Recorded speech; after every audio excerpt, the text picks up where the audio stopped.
And sometimes I just go nuts. You know that I eat one meal a day, but a lot of you has been asking for me, what exactly do I eat? It's not going to be the most exciting full day of eating because you eat only once a day. But I still put quite a lot of thought and effort into what I actually eat and how I structure it all. I spend the majority of the day fasting and I eat only at dinner. I also do the ketogenic diet, which makes it that much easier. So let's start this full day of eating. OMAD. You mad? Pow! Okay, the first half of my day, I don't eat any calories. I only drink water. Usually I don't even drink tea or coffee because I just don't wanna bother with it. So this is the purely fasted period. Okay. At noon around 1 p.m. I have some coffee, all black.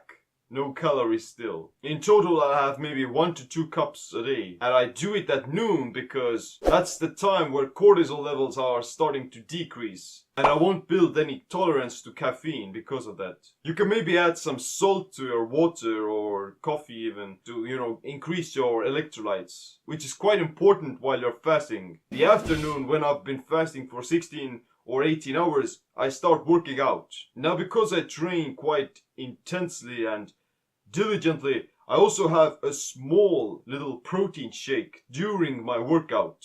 It's usually a half scoop of some plant-based protein, but usually it's also whey protein. I also add a bit of MCT oil and some cinnamon. In total, it's about 100 calories, which actually doesn't kick me out of a fasted state. My insulin levels don't change because I'm already working out and I have elevated blood sugar levels. That protein shake will go straight to muscle cells and it's gone almost instantly, like. And the reason I do it isn't because I can't push myself without calories. I do it to promote muscle protein synthesis post-workout and replenish my glycogen faster. This is like an OMAD version of the targeted ketogenic diet, which I've also written a book about. So check it out. One problem with eating one meal a day is that you might get some micronutrient deficiencies. If you only have a limited period where you eat your food, you don't have enough time to get all the nutrients. The macros aren't that important, the micros are, like magnesium, vitamin D, omega-3s, zinc, selenium, iodine, vitamin K, vitamin B12. All those things are harder to get from your diet, so I supplement them during the day as well. During the workout I take a fish oil capsule, vitamin D, some magnesium, and also some chlorella tablets, which are great for reducing inflammation and increasing longevity. So I finished working out around 5 or 6 p.m. and by that time I've been fasting for nearly 20 hours. That's usually the time when I start preparing for the dinner, the one meal. Before I start eating anything, I have a secret cocktail to improve my digestion. It's apple cider vinegar with some hot water and lemon juice. Apple cider vinegar is super good for the gut and overall health.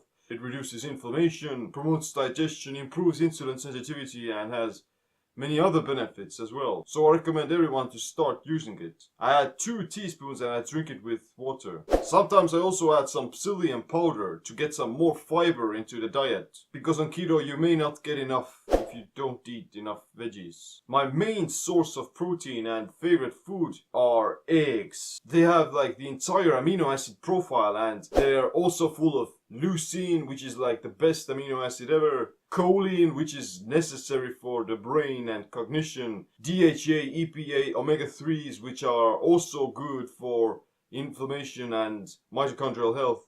And they're also very tasty, so I usually eat like maybe 5 to 6 eggs a day. Next to that, I eat like a big bowl of salad with some spinach, maybe some celery, spring onions, cucumbers, beet greens, and some olive oil. It's like a huge micronutrient bomb. It's a bomb! Did you know that spinach has like 8 times more potassium than bananas? Which is usually thought to be like the most healthiest and richest sources of potassium. You don't need to eat bananas, you'll be much better off with some spinach. On top of the salad I put some sauerkraut, which is also very important for gut health.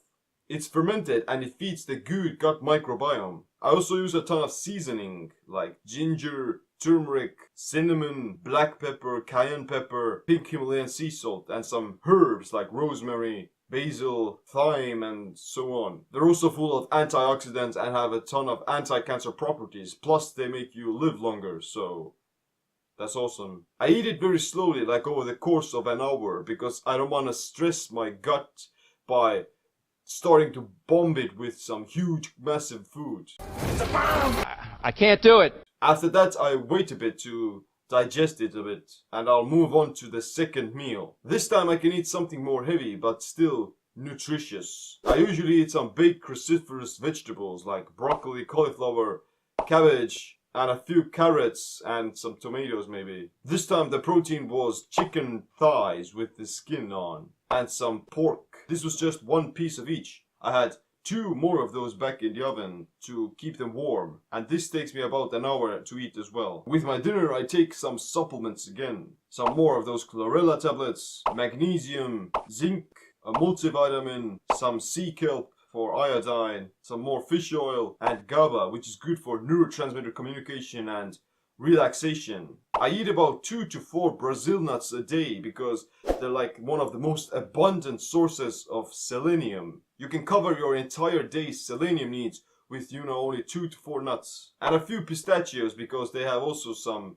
prebiotic properties. Sometimes I just go nuts like now. As my last caloric consumption for the day, I have raw cacao, which is mostly fiber. It tastes quite bitter, but it's really nice if I add some cinnamon and some coconut oil or something. And sometimes I eat a few berries like strawberries, raspberries, or blueberries. And that's basically it. As you can see, I don't eat exactly 1 meal a day, but it basically counts as a 1 meal. Because I'm training quite hard and I'm not trying to lose weight, it would be too difficult for me to consume nearly 3,000 calories in 1 hour, so I do it slowly. To be honest, I don't really count my macros that exactly either. I put the foods into my FitnessPal and I don't weigh it, but I just, guesstimate it with my eyes, with my Cyclops sight. For that day, I consumed about 2,300 calories, around 50 grams net carbs, 130 grams of protein, and the rest of them from fat. This is what an average day of eating looks like for me when I'm doing 1 meal a day. OMAD. You mad? Can't do it. It can really be that simple, but starting OMAD can be difficult. If you're interested in doing the ketogenic diet in conjunction with intermittent fasting, then check out my program called Keto IF. But in the meantime, subscribe, click the notification bell for more OMAD videos. My name is Sim. Stay mad, stay empowered.